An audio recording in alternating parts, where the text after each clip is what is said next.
Hello friends, Tally Prime के इस video में आपका स्वागत है।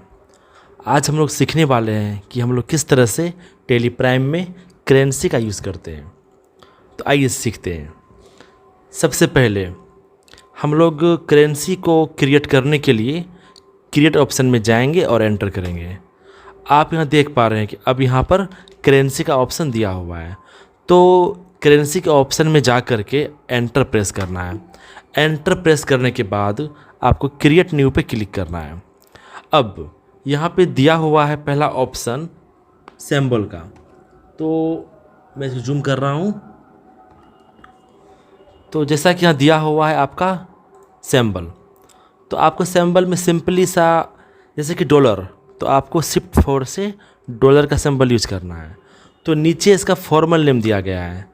तो मीन्स ये जो सिंबल है, ये सिंबल किस चीज़ का है? तो ये सिंबल डॉलर का है। तो यहाँ पर डॉलर टाइप कर देना है एंड इसको सेव कर लेना है।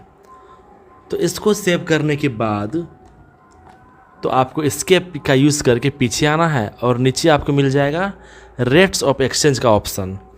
तो इस ऑप्शन में आ करके एंटर प्रेस करना है और फिर मुझे इस डॉलर के लिए रेट को सेट करना है। जैसे कि आपको पता होगा कि डॉलर इंडिया का कितना रुपया डॉलर के बराबर होता है। जैसे कि मान के चलिए आज का रेट 81.55 ये रुपया प्रति डॉलर का वैल्यू है। तो इसमें अब ऑप्शन में इसको सेट कर रहा हूँ, ठीक है, ताकि इसको आगे यूज में लाया जा सके। तो इसको सेट करने के बाद आपको गेटवे में चले आना है।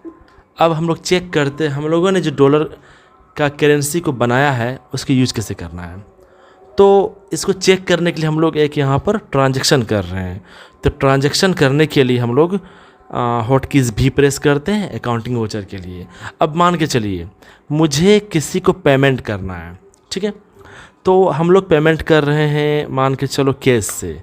अभी वहाँ कैश कुछ भी नहीं है तो ये नेगेटिव शो करेगा, लेकिन कोई बात नहीं, हम इसको सिर्फ टेस्टिंग कर रहे हैं। तो अब हम लोग को किसको मतलब कि पेमेंट करना है, तो यहाँ पे कोई भी नहीं है। तो मैं यहाँ पर सिंपली एक लेजर बना रहा हूँ। तो अल्ट सी करके आप यहाँ से लेजर क्रिएट कर सकते हैं।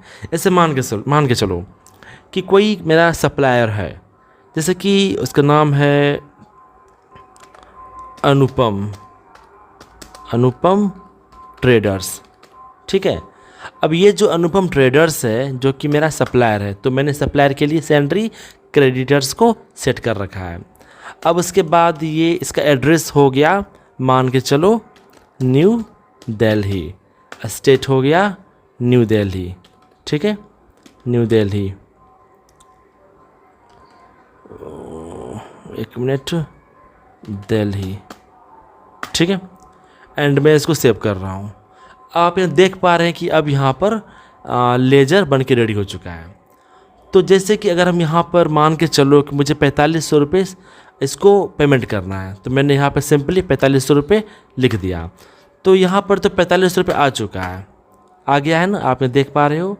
लेकिन मैं चाहता हूँ कि ये जो 4500 रुपये, मैं आपको जूम करके दिखा रहा हूँ ताकि आपको समझ में आए।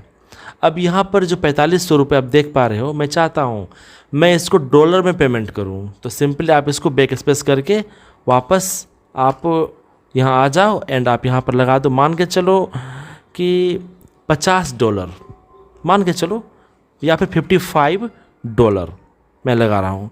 अब ये जो 55 और यहाँ डॉलर का सिंबल लगा हुआ है, मीन्स ये 55 अभी रुपये नहीं, अभी डॉलर हो गया। अब मैं इसको एंटर कर रहा हूँ। एंटर करने के बाद आप यहाँ पे देख पा रहे हो एक ऑप्शन खुला हुआ है रेट ऑफ एक्सचेंज के लिए। अब पूछा जा रहा है कि आप जो $55 है ना, इसका जो आपका फॉरेक्स अमाउंट $55 है, तो इसका रेट क्या है। क्योंकि डॉलर का रेट रोज़ क्या होता है, आगे पीछे मतलब कि इंक्रीज डिक्रीज होते रहता है। तो अब यहाँ पर मान के चलो क्या जिस टाइम आप इसको पेमेंट कर रहे हो उस डेट में डॉलर का रेट था 79.50 रुपीज़। अब चूँकि पहले के रेट में इसका वैल्यू 8485.25 था, लेकिन मैंने अब यहाँ पर क्या किया, डॉलर का वैल्यू चेंज कर दिया। अब मैं इसको एंटर कर रहा हूँ। अब यहाँ पर वैल्यू चेंज होकर के मतलब कि अब ये जो आपका रेट ऑफ एक्सचेंज है प्रति डॉलर ये हो गया, ठीक है, जो कैलकुलेशन के बाद आपका 4372.50 रुपये के अप्रोक्स में हुआ, ठीक है। तो अब यहाँ पर हम लोग हैं ना डॉलर को यूज़ कर पा रहे हैं ना। तो आप यहाँ देख सकते हो कि अब पहले क्या था, हम लोग सिंपली किसी इंडियन रुपीज़ को यूज़ किए थे, लेकिन अब यहाँ पर क्या हो गया, हम लोग डॉलर को यूज़ कर पा रहे हैं। आप यहाँ देख रहे हैं कि कुल डॉलर 55 है और इसका रेट जो है 79.50 रुपीज़ प्रति डॉलर है। ठीक है, तो इस तरह से हम लोग डॉलर को यूज़ कर सकते हैं। तो आज इतना ही, धन्यवाद।